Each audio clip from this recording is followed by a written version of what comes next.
Richard Aborn is very sorry he could not be here this morning. Ironically, he's in London working with the police there. For those of you who don't know me, I'm Ashley Cannon, Richard's right hand at the Crime Commission. I oversee all of our initiatives, and I'm responsible for all of our work related to juvenile justice, illegal gun crime, and policing. I'm honored to welcome you here today, this morning, and I extend a special welcome to our guests from overseas, including John Toomey, Assistant Commissioner and Acting Deputy Commissioner of An Garda Síochána, the National Police Service of Ireland, and to our two speakers that we are privileged to hear from today, George Hamilton, Chief Constable of the Police Service of Northern Ireland, and Anne Connolly, Chair of the Northern Ireland Police Board. As you know, they will be speaking to us today about community engagement and policing strategies. This is a very important topic for New York City and a fitting topic for the Milstein Criminal Justice Policy Forum because Howard Milstein, our sponsor of today's event, dedicates significant time and support to law enforcement programs, including those that emphasize the role of the community in crime prevention. In addition to sponsoring this forum, Howard supports our cybercrime initiative, in which we work with law enforcement agencies to educate the public about cyber threats and how to protect themselves.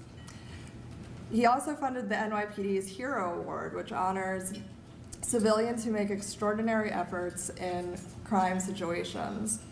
And Immigrant Bank was the lead corporate sponsor for Prepare NY, a community building initiative that worked to counter religious intolerance in the lead up to the 10th anniversary of 9/11. This is just a small snapshot of Howard's philanthropic work.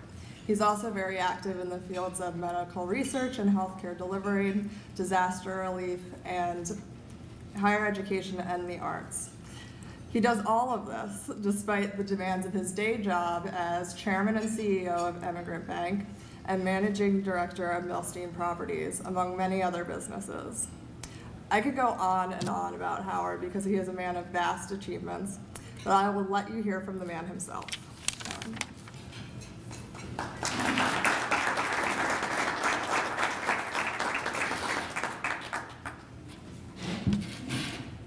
Thank you, Ashley. I'm delighted to be here and host this event this morning. We're going to be discussing a topic that I'm very passionate about because it involves Northern Ireland, where some of the best golf courses in the world reside.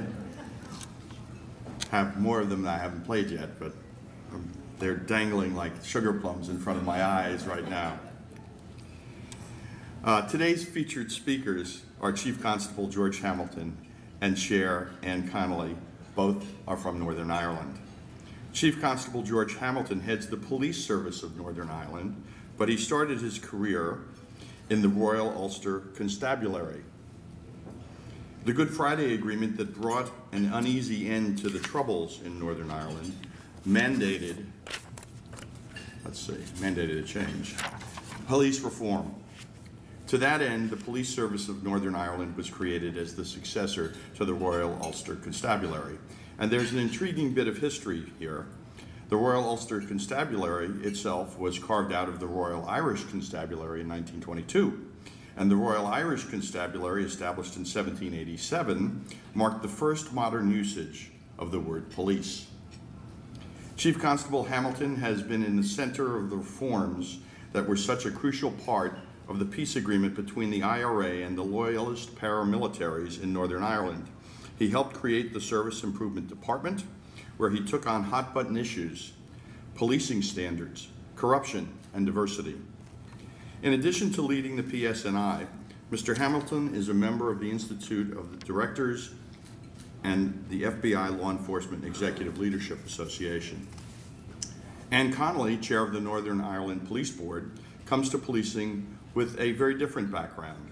She spent most of her career in education and libraries, having served as a teacher and a principal. In 2000, she was named Assistant Senior Education Officer with the Northeastern Education and Library Board. 9 years later, she rose to Director of Planning and Performance with Libraries Northern Ireland. Since 2013, she has served as chair of the Police Board. As you know, today's topic is policing with the community. This is a topic of great interest to us here in New York, where so much of the pioneering work in community policing has been done. It's also a very timely topic. Given the dozens of sectarian conflicts that dominate the headlines worldwide, Northern Ireland has a great deal to teach us about how to work with divided communities in an effective and balanced way.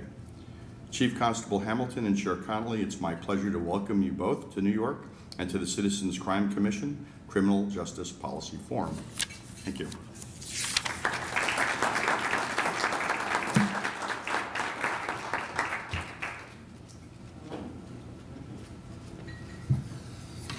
Well, thank you, Howard, and what a great initiative this commission is, where you can come together and get some thinking time. I don't know about all of you, but I guess most of the people in this room are pretty busy people with big responsibilities and heavy schedules, and I think it's really important for people like us to take time out now and again to do some thinking and discussion on critical issues, such as what the commission has been formed to do under Howard's leadership. So we're grateful for the opportunity to be here this morning. We're honoured that we have been invited to share some of our stories, some of our experiences, some of our journey with you. And I acknowledge that I'm coming to speak to you this morning at a time when there are challenges and, if not difficulties, for many US police departments and their communities. But you know, in recent years, United States police officers, community representatives, academics and politicians have provided important support for policing in Northern Ireland. So I hope that through this conversation this morning, we're able to return some of that support in the short time that we have with you by sharing on some of the reflections of our journey since the formation of the Police Service of Northern Ireland 13 years ago. I'll say something at the outset about where we have come from and in my view, how far we have travelled. I'll then touch on our policing with the community ethos, or our mindset, and the principles that I believe are essential for trust and confidence in policing. And then I'll finish by saying why I believe that building trust and confidence must be an unceasing and an ongoing basis. This is not a one-off initiative. It requires resilience, and it requires constant, relentless traction through positive leadership. So where have we come from? I suppose in any democracy, effective policing must be based on the principle of consent. That is, consent from the community if policing is going to be successful. However, in the Northern Ireland experience, our troubled history that you'll all know something of, far from the notion of consent, policing was in fact the object of dissent. During the period known as the Troubles, over 3,700 people lost their lives. And I think that's a startling, in fact it's a heartbreaking figure given the size of our tiny population of just over 1.7 million. So I understand there's about 8 million people live in the city of New York. So less than a quarter of your population is the total population of Northern Ireland. And in that period of the Troubles, over 3,700 people lost their lives. Over 300 officers from the Royal Ulster Constabulary were killed, and almost 9,000 were injured in attacks by paramilitary groups, and that is from both sides of the political divide.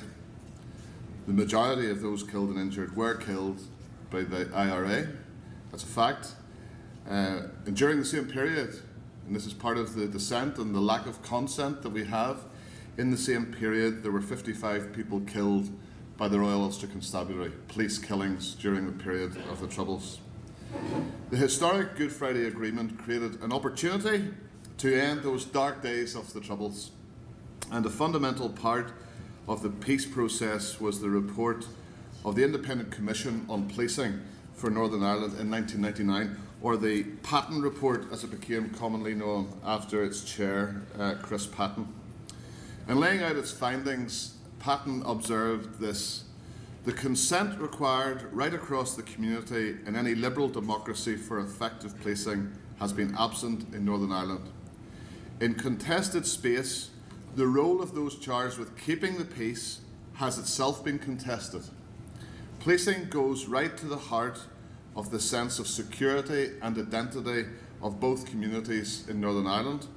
Because of the differences between them, this seriously hampers the effectiveness of the police service in Northern Ireland. That was then.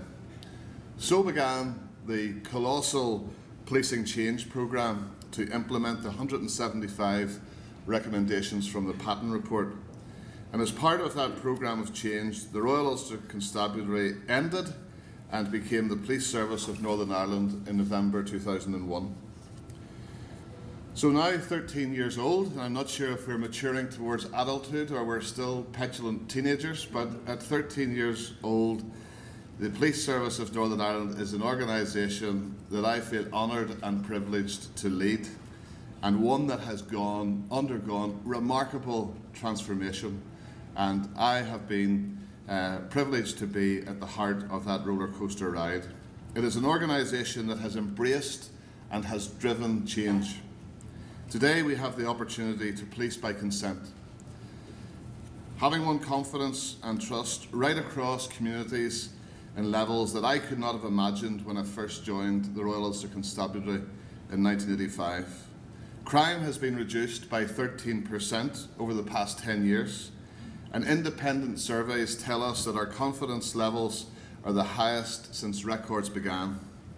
This astounding progress has only been possible through leadership and bravery, demonstrated by police officers and the community, who are willing to work together for a common objective of a safer, more peaceful society. Involved in that work has been massive risks that people have taken at an individual and community level. So what is this policing with the community that we talk about? Let me give you this quote first of all. To build trust between citizens and their peace, not police, peace officers, so that all components of a community are treating one another fairly and justly and are interested in maintaining public safety in an atmosphere of mutual respect. That, ladies and gentlemen, is quoted from the philosophical foundation of the Task Force on 21st Century Policing, established by President Obama just before Christmas. While the words might be slightly different, the meaning and outcome is entirely reflective of the Police Service of Northern Ireland's policing with the community ethos. Patton defined policing with the community as this. He said, the police participating in the community and responding to the needs of the community, and the community participating in its own policing and supporting the police. So since its inception, PSNI has been committed to policing with the community.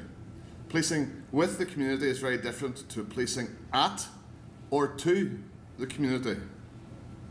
It's based on an understanding that it's not just what we do that matters, but it's how we do it. For PSNI, keeping people safe is what we do.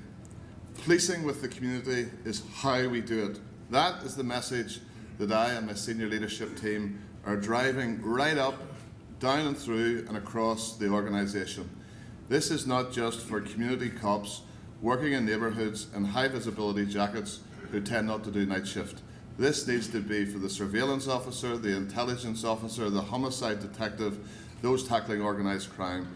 Keeping people safe is what we do. Policing with the community is how we do it. And there are a number of core principles as reflected in the Patton Report, which we have been and continue to use as essential pillars in delivering both the what and the how of policing in Northern Ireland. These core principles are human rights, accountability and representativeness. In my view, these are the fundamental building blocks for community confidence and the delivery of effective, good and efficient policing. Let me just make some comment on each of those three pillars. First of all, on human rights. Every PSNI officer makes a commitment to uphold human rights when they take their oath of office. As a result of Patton, the attestation, the oath that we swear was changed, and built into that and weaved right through it is this human rights ethos.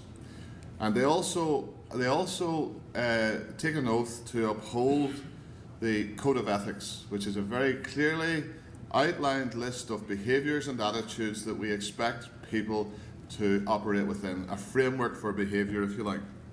Human rights are the framework against which we develop our policies, our practices, procedures and decision making at every level and in every part of the organisation.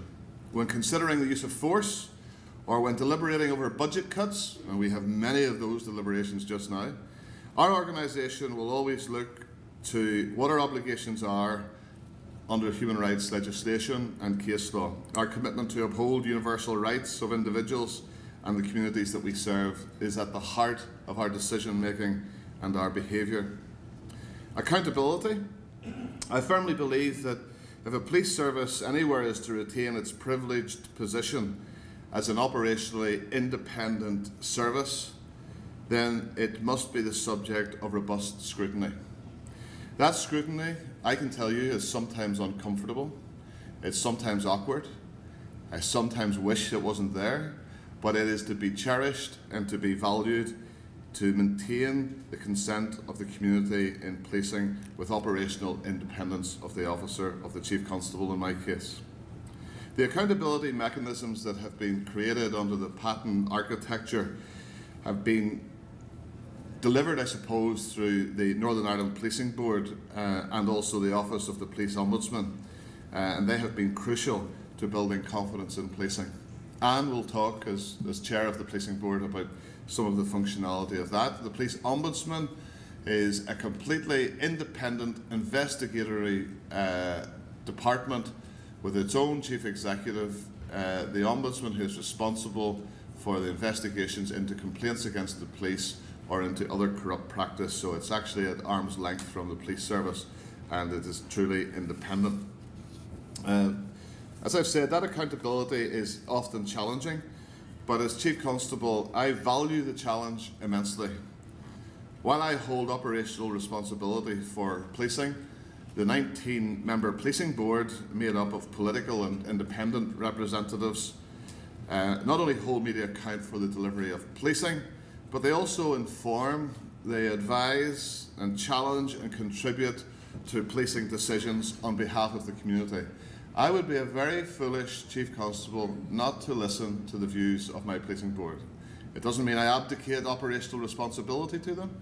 It doesn't mean that I pass any responsibility over to them for taking operational decisions, but it is an important sounding board for me as I make strategic decisions around the direction, tone and behaviour of the organisation. You'll hear more about that from the Chair of the Policing Board in a few moments. Finally, the other pillar, I suppose, is representativeness. In order to build trust, a police service must seek to be representative of the community it serves. That is in terms of gender, ethnicity, religion, community background. And the Patten report saw community background as crucial to the PSNI's success. Its recruitment recommendation of 50% of new officers from the Catholic community and 50% from all other communities facilitated a shift in the organisational mix of the service from 8% Catholic in November 2001 to reach Patten's sort of critical mass target of 30% by 2011 when the 50-50 arrangement came to an end. The 50-50 arrangement required the British government to abdicate or to derogate, from equality legislation, because what we had in this 50-50 recruitment process was people performing in the selection process to an acceptable standard and then being selected on the basis of community background rather than merit. It was a difficult time. It wasn't accepted by one community, clearly, but strategically it was absolutely the right thing to do to try to make the organisation more representative of the service that, of the communities that it serves. And like all other police services, we still face challenges in achieving a workforce mix that is truly representative of our communities. We've recently published a workforce plan for public consultation, and it has been the subject of robust public debate since the last meeting of the Policing Board. We welcome that. We see this as an issue of critical importance in the years ahead, particularly as financial constraints take hold of the organisation's numbers begin to decline. So finally, what about the road ahead? I've talked, it's almost been a history lesson for you, I suppose, so far, but in the last 13 years, the community and the police service of Northern Ireland have travelled a long way together. And we're proud of what we have achieved. But building and retaining community trust in policing requires unceasing, relentless, continuous effort and resilience. And there remain a number of challenges significant for us over which we cannot become complacent. So, for example, financial challenges. I guess it might be similar in the US, but certainly in Ireland and in the UK, like all other public services, we are facing very significant budget cuts for our organisation. And there is no doubt as the police service of Northern Ireland becomes smaller, there will be big changes in how we deliver our services. But change does not need to be an impediment to building trust in policing. Because the three pillars that I spoke about, human rights, accountability, representativeness, will all be hallmarks of how we respond to the austerity and to the budgetary pressures that we're now in and will be in the years ahead. So there's that piece around financial challenges, and I am not going to allow the organisation to compromise on any of the pillars of building confidence in communities because of money. What we're going to do is continue to focus on these things. We will use human rights, accountability, representativeness as the framework around how we're going to shape and build the organisation even in difficult financial times. Another challenge is going to be the security challenges that we're facing. While peace is one thing that nearly everyone in our community wants, there remains a small number of individuals and groups for whom violence is their only answer. My officers and staff go about their jobs while a small but dangerous number of violent, dissident Republicans are actively planning attacks on officers and police staff. In recent years, they have killed 2 police officers, 2 soldiers and 1 prison officer. There have been many more failed attempts to kill police officers and security personnel using mortar bombs, rockets, gunfire and other tactics. Far from being an excuse to step back, I and my officers believe that doing our jobs in such challenging circumstances makes policing with the community, makes accountability and human rights all the more important. We will not give in to people committed to violence by sacrificing those pillars on which we have built a confident and trusted police service over the last 13 years. The often untold story of the professionalism and the bravery displayed by my officers in the most challenging and dangerous of circumstances is something of which I am incredibly proud. They display a dignity and a respect for human life that is entirely absent in the actions of these terrorists. I want to just conclude by talking a little bit about perceptions versus reality, because perception is the stuff that confidence is made out of, rather than reality. Whilst the progress so far has been remarkable, and I would say that, some people in Northern Ireland have not yet felt the full benefits of peace. For them, our community can still be a contested space. When police are called upon to serve in a contested space, the perception of policing can very quickly become divorced from the reality. In Northern Ireland, this becomes most obvious during contentions over the unresolved issues of the peace process, including things like policing of parades and related protest activity, dealing with flags and identity, and dealing with the legacy of our troubled past. So I spend a significant proportion of my time trying to justify, explain, investigate things that happened when I was a boy of 7 or 8, and it becomes a real challenge. It can become a millstone, but those are the things which actually create people's impressions, people's perceptions of policing. In a democratic society, these are issues which our elected representatives, the politicians, must resolve. If they're left unresolved, they will erode the community confidence that we have worked so hard to build. Welcome progress, of course, has been made in recent months, and the US government, through the presence of Senator Hart, has been providing constructive support. From a policing perspective, it is critically important that political progress to underpin the peace process continues. I'm finishing now, but I just say this. In a world that is constantly changing, building and retaining community trust in policing is a job that requires unceasing, relentless effort. It is a job that is never truly complete, and therefore something that we should not and we will not reduce our efforts from.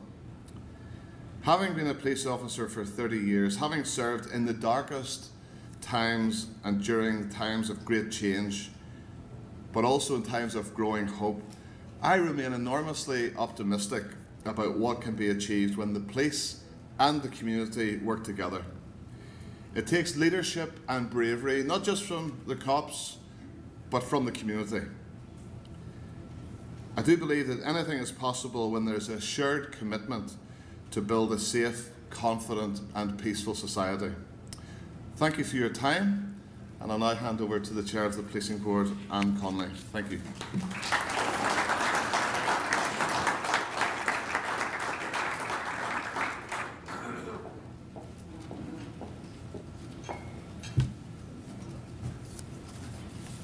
Good morning, everyone, and thank you all for this wonderful invitation to speak with you today.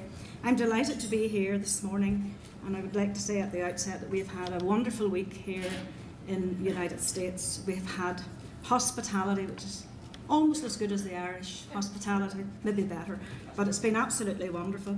I did invite Howard over to my hometown to play at Royal Portrush, which is just close by, but he's already been there, so I'll have to find somewhere else to take him. As Chair of the Northern Ireland Policing Board, with responsibility for policing oversight and accountability, it will be no surprise that over the next 10 minutes I'm going to very briefly cover the architecture of the accountability, the fundamentals necessary for delivering change, and the importance of the independent oversight of policing. And the Chief Constable certainly touched on some of that. The Chief Constable and I are billed as a double act in many places where we go, and indeed we do work very well together. But let me assure you, the accountability relationship with the board is certainly not a cosy one, as he alluded to. It is often difficult and contentious, but we still always manage to have lunch together and ride out the storms. Whatever the difficulties, it is very, very important for the board and the Chief Constable to have a shared vision around the style of policing service to be delivered to the people of Northern Ireland, and the priorities that need to be within that delivery of service. And that shared vision is very much centred on a service that has policing with and policing in the community at its heart. And again, Chief Constable gave you some insight into what we believe is community policing and how we view that. And that interpretation of community policing is shared by the board. On the journey here, the company wasn't very good on the plane, so I had to read the US President's Task Force interim report on 21st century policing. And when reading that, there was a certain sense of déjà vu around the 1990 report of the Independent Commission on Policing for Northern Ireland, known as the Patton Report. And I'll just quote the opening sentence from the President's Task Force report. Trust between law enforcement agencies and the people they protect and serve is essential in a democracy. It is key to the stability of our communities, the integrity of our criminal justice system, and the safe and effective delivery of policing services. And Patton has been had looked at those very issues. Many of the questions and issues in the task force report around accountability, training, policing by consent, working with the community in the prevention of crime, all we've had to visit. It's also recognised that strong cross-community oversight was an essential component for building public trust and confidence in policing structures in Northern Ireland. The board was established in 2001. It is made up of 10 political representatives and 9 independent members, and is representative of the community. I'm an independent member. It's no secret I would love to see more independents and less politicals, but maybe someday. Only in 2007 did we have full political support. Sinn Féin joined the board in 2007, so we now have a full sign-up to policing in Northern Ireland, which is as it should be. The board does not direct or control the Chief Constable.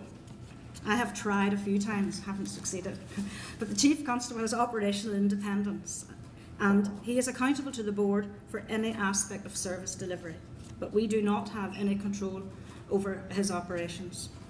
This model of police governance was designed to achieve and has delivered, I believe, democratic accountability of policing. It has been a driver for effecting an unprecedented change in the policing reform programme, and over the last 13 years, the board, with the PSNI, has been working to make sure that the police service is professional, effective and efficient, fair and impartial, free from partisan political control, accountable both under the law for actions and to the community it serves, much more representative of the society it polices, and most importantly, that it operates and conforms with human rights principles. As a board, we have a number of key statutory duties. For example, we set the performance measures for policing around reducing crime. We appoint the senior officers. We oversee how police meet their human rights responsibilities. We monitor representation by gender, community background and ethnicity in the service. And we have the power to call the Chief Constable to report on any aspect of policing in Northern Ireland. We conduct our business through scrutiny committees, but we also hold monthly public sessions where we question the Chief Constable and his senior team, and that provides for openness and transparency. All of these are confidence builders and drivers. Change, of course, can only happen when there is recognition of a need for change, and the Northern Ireland Policing Change Programme came from political settlement through the Good Friday Agreement of 1998. But there must also be a will to change from within policing itself, and effecting a cultural shift of such proportion has required strong police leadership and a commitment to change from within, and we're fortunate in Northern Ireland that we have that. Most importantly, change must be supported by a strong architecture of oversight and underpinning legislation in order to make it happen. Independence must be injected at all levels to build the public confidence. Within our policing structures, in addition to the establishment of the board, giving the wider community a voice on policing matters has been very important. We encourage the community to work in partnerships with the police and other agencies in reducing crime and improving community safety. And we have achieved this through the creation of groups called Policing Community Safety Partnerships, fondly known as the PCSPs.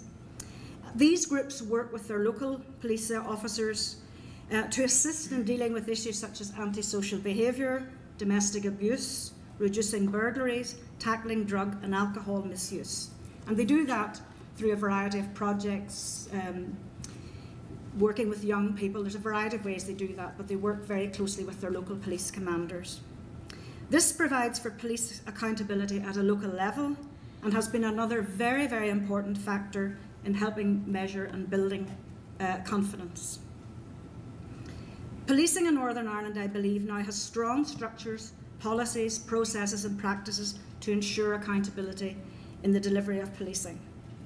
With the strong accountability structures, the public can have confidence that where there is an incident, there will be independent oversight and investigation of that. And as you heard from the Chief Constable, the Policing Board has the oversight, but we have the Police Ombudsman, an independent body, which will deal with the investigation and the police complaints. The board also operates an independent custody visiting scheme, which I have visited several times. I'm very impressed with this.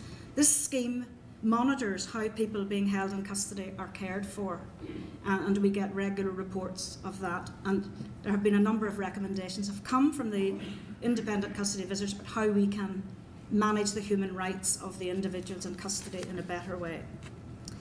For the PSNI, embedding human rights within policing has been a critical factor in building confidence in the service.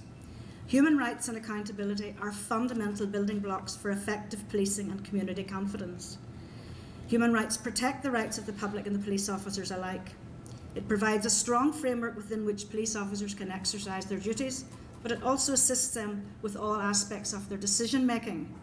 And just in November we had the International Law Enforcement Conference in Derry, and the visitors from USA and Canada were impressed not with the rhetoric of human rights, which any of us can spout, but the fact that when they went onto the streets and walked with some of the police officers on the beat, that this was just part and parcel of what they did. It was no big thing. It has really become part of the culture, and that was our cue that we were getting it right. The board was the first policing oversight body to have a statutory duty to monitor how the police meet their human rights responsibilities, but this power has now been extended to the other police services in the UK. Success in the PSNI has been achieved through a robust code of ethics, which again the Chief Constable mentioned, that sets out the standards of behaviour in all aspects of police service delivery.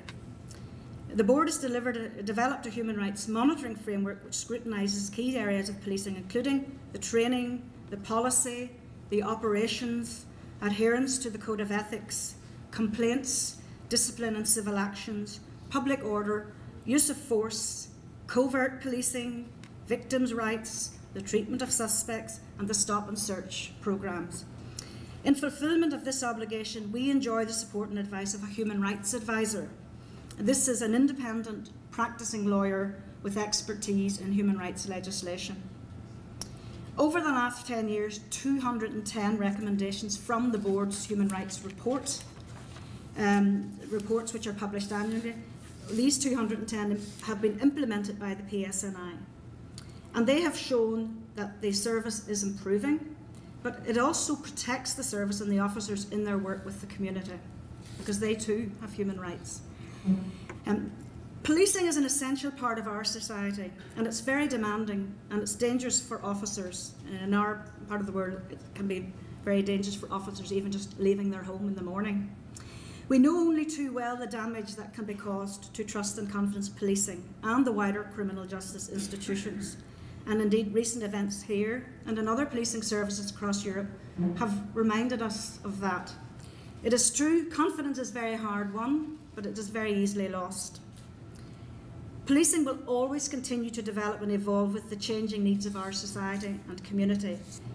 But with that evolution, new opportunities are presented to improve oversight, to improve the scrutiny, transparency and accountability.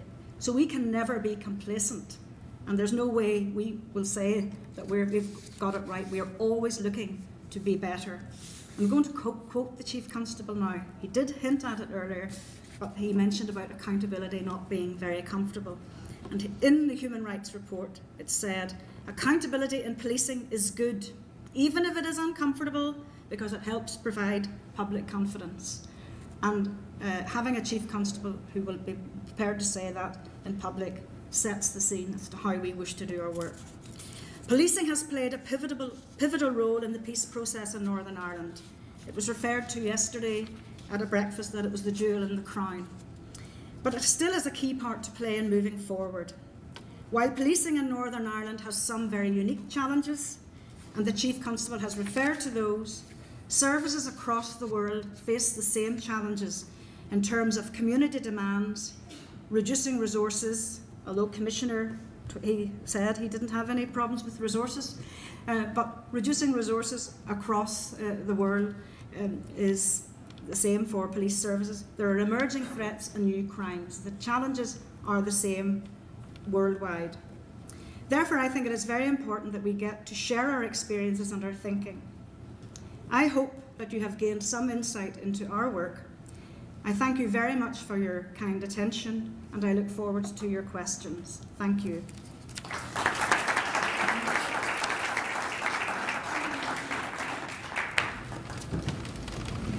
Thank you. Our speakers have agreed to take some questions, if there's any in the audience. I'm very aware that the PSNI is subjected to budget cuts, and also the politicians failed them for so many years in coming up with a mechanism to deal with crimes that occur during the Constable now is in place. What this has led to, though, is a crisis in other areas. For example, a case highlighted by the former police officer involved in the Mount Vernon gang, where there's over 500 serious charges, including murder, some of which were carried out by people who were police agents at the time. I understand there's been a recent withdrawal of 4 investigators who are working on this case. Now, when it comes to trial, you may have a situation in which the defense counsel can move for dismissal of some of these charges because the resources have all that institutional knowledge. I understand these 4 individuals that they're assisting in the investigation could really be so damaging in this confidence building mission, which will be in the past, hobbled as they are in the budget cuts and political times. Well, that's a good question, and it shows the depth of knowledge that exists in this room. Let me answer it, because this is indicative of the really difficult decisions that we need to take almost on a daily basis. First of all, the case that you refer to is with the prosecutor and will be in court within the coming months, so I do need to be careful what I say publicly about it in terms of the sub judice piece. I don't want the defence counsel using my comments now on top of all of the other complications in that case, but nor will I hide behind that. Let me make some general statements about it. That case, and this is in public knowledge, that case is a significant arm of the evidence, a pillar of the evidence in that case is coming from someone who was part of this gang, this loyalist paramilitary group, who then came into a legal process, basically turned Queen's evidence, we would call it. And the decision on whether or not that witness can be relied upon is one for the prosecutor rather than for the police. The police role is to simply download, under caution, as a suspect, all the details that that person has been involved in, including their own criminality, and then a judgment needs to be made by the prosecutor, and the prosecutor will enter into an agreement or not with the person to use them as a witness, and they go through court for their own culpability first, and then after that are used as a witness against their previous accomplices. So it's a difficult case. The person whose evidence we're relying on, for example, has been the subject of over 1,000 interviews over a number of years. Fine-grained detail has been recorded. This evidence is much stronger if it can be corroborated, because it is coming from someone who is a self-confessed former terrorist, so we shouldn't hide behind that. Another complication is that probably about 20 to 30% of the evidence coming from the debriefing process doesn't even come to the police service or goes straight to the Ombudsman, to Nuala Olón's successor. And it is right and proper that we don't see that, because some of what this person is talking about, because there were state actors at play in this in terms of running and managing informants and so on. So a significant proportion of the debrief evidence from this witness, let's call him, doesn't even come to the police service, it goes to the Ombudsman. And that's right, because the Ombudsman will be investigating us, so part of the uncomfortable accountability arrangements that I talked about. In relation to the 4 investigators that were removed from the case, this is one of these no-wins in policing. Those 4 investigators were former RUC officers. They were 4 out of 327 people that we had employed on temporary worker contracts. Not all 327 were former police officers, but a very high proportion of them were. The fact that we had all of these ex-police officers who had been paid under very generous severance arrangements to leave the organisation to make way for a more representative workforce, and then we bring them back. That in itself was becoming a public confidence issue, because the profile of those people was not helping the diversity, the representativeness of the organisation. I got nothing against those former officers, certainly acted with integrity at a personal level, but at a more strategic political level, there was serious concerns about them, about the impact of the representativeness of the organisation. So the same people who are now criticising me for allowing those 4 officers to go, for releasing those temporary workers, are exactly the same people who were 6 months ago criticising me for having them, because they were unrepresentative, former RUC officers, probably male, probably white, probably from the Protestant community, and it was actually undermining the principles of representativeness as patent as I had envisaged it. So it's a damned if you do, damned if you don't type scenario with that. And those 4 officers have gone. It is not true or fair or right to say that the case depends on those 4 individuals. This case has been meticulously investigated. It's got strong leadership, and I have ensured that we will put the resources to it to support the prosecutor, because the vast majority of the work from a policing perspective is now done. It's with the prosecutor, and there will be directions and inquiries coming back from the prosecutor. We'll need to be in a position to service that. I've given a guarantee that we will do that. We will fulfill our responsibilities around that. But we're not going to do it with temporary workers. 2 reasons. One, we didn't have the money to pay them because of the budget cuts. But secondly, this was creating a real crisis in confidence in policing. Anyway, having these temporary workers, because they were skewing, they were undermining the other good work that had been done and trying to make the police service more representative. Great question. Surprised by the detail of the question, but hey, that's good stuff. Thank you very much.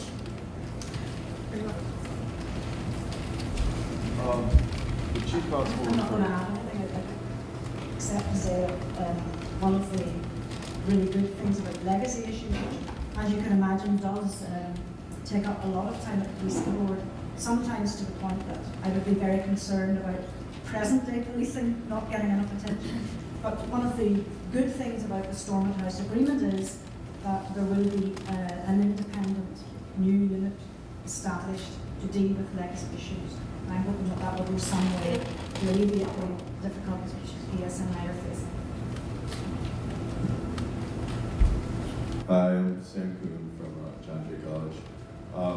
Chief Constable, you referred to the need and desire for a broader process of ameliorating the more basic social tensions that exist in the society, and you said that that was primarily, the responsibility of political actors. I was wondering if there's been any deliberation or idea that there could be a police-initiated broader reconciliation process, because it is so tricky to wait on political actors to initiate that sort of thing. Hello, yeah, we'll go. I don't mean that the police have no role or involvement in finding solutions. That's not what I was saying. Or if I said that, I wasn't giving an accurate picture of how I see us filling in. I think the leadership of the initiative for this needs to come from a political level. I think they will not have success if the police service at a senior level are not at the table, because we are a key component part of any solution. The vacuum that is created by a breakdown of political consensus on these issues ends up manifesting itself on the street, increased tensions, disorder, and police responding. So on that basis, we'll be at the party, but we'll not be sending out the invites. We have run a number, and we do run a number of initiatives to enable good engagement with communities, stakeholders. We have a sort of a no surprises approach to how we police disorder. So we'll bring organisers of parades and protests in. We will talk them through, literally with maps on the table, what this policing operation is going to look like. There's lots of engagement that's critical. But that's at a sort of operational level.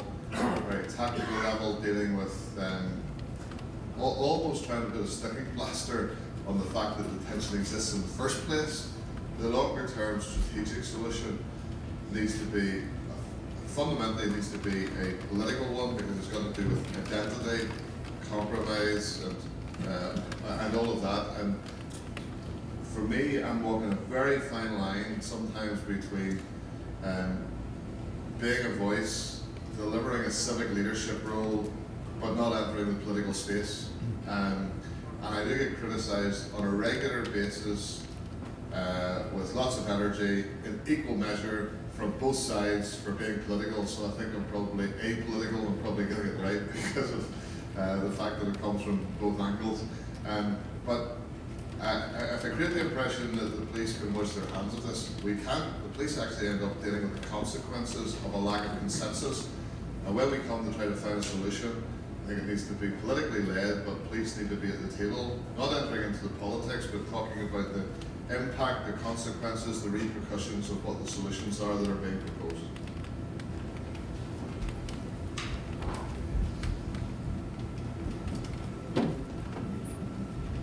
Ms. Connolly, as I understand your role in police accountability, you have to ask for information from the chief constable.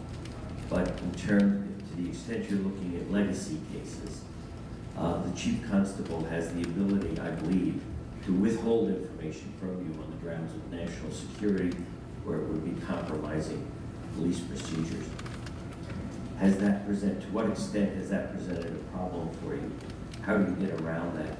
And do you feel comfortable with your ability to investigate legacy cases? It's not our role to investigate legacy cases. I'm sorry, yeah, I read that wrong. Yeah, no. Check the accountability. Yes. Fulfill your function of oversight Of basically. Fine. That's better phrase. Yes, that's fine.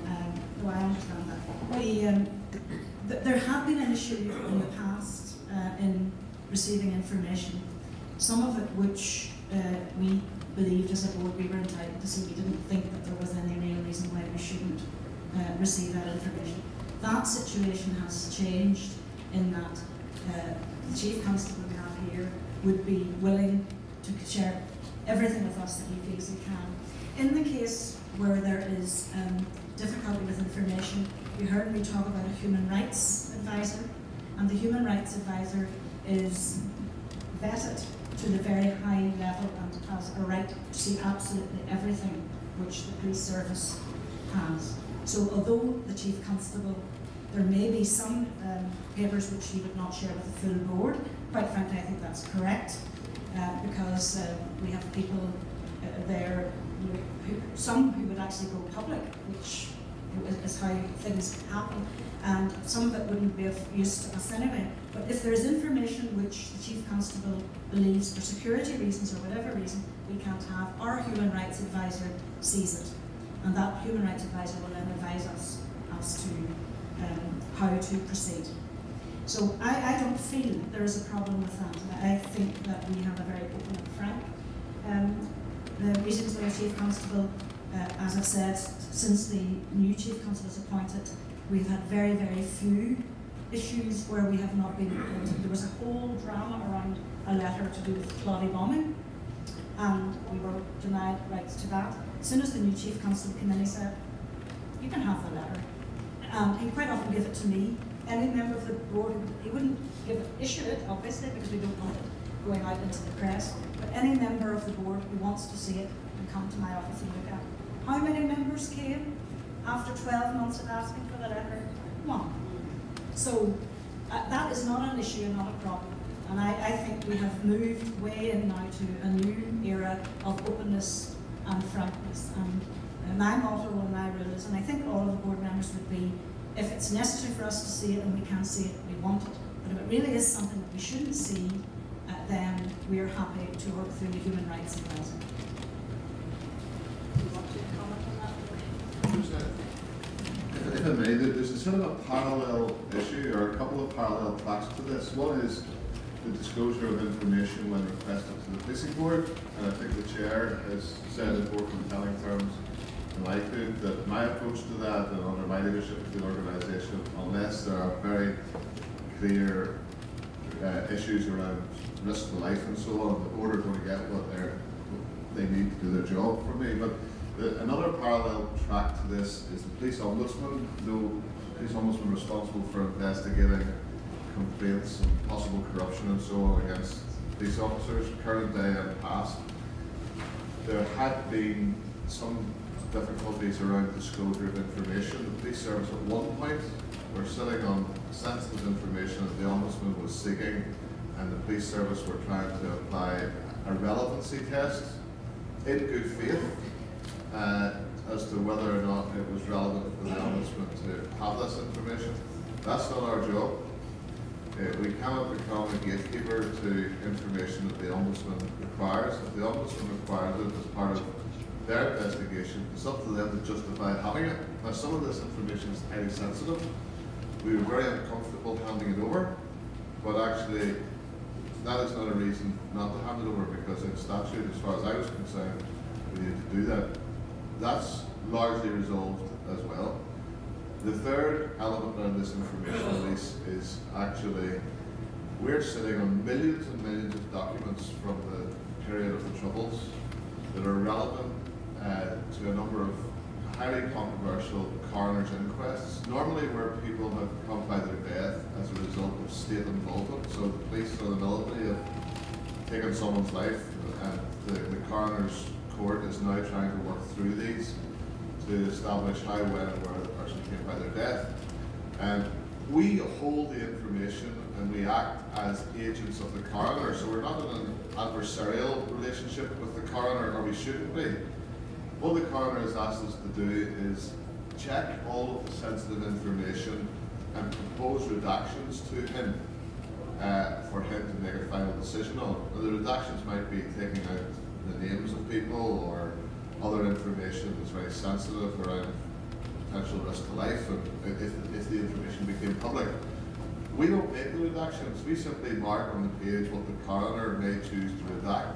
But it's a massive task because some of these cases are very complex. There are millions of documents sometimes to go through.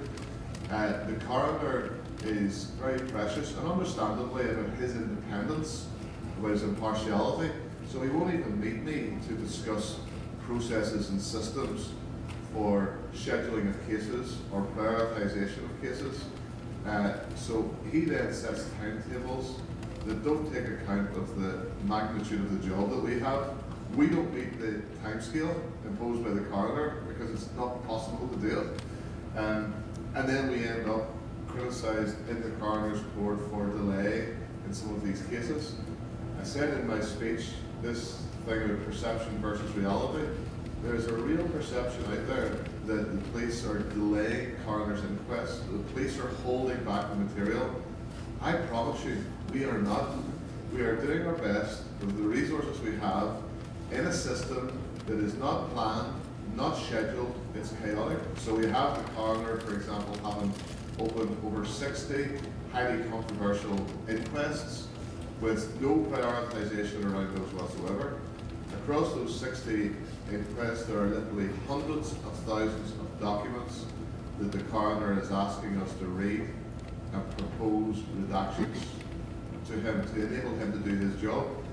So it's a perception issue.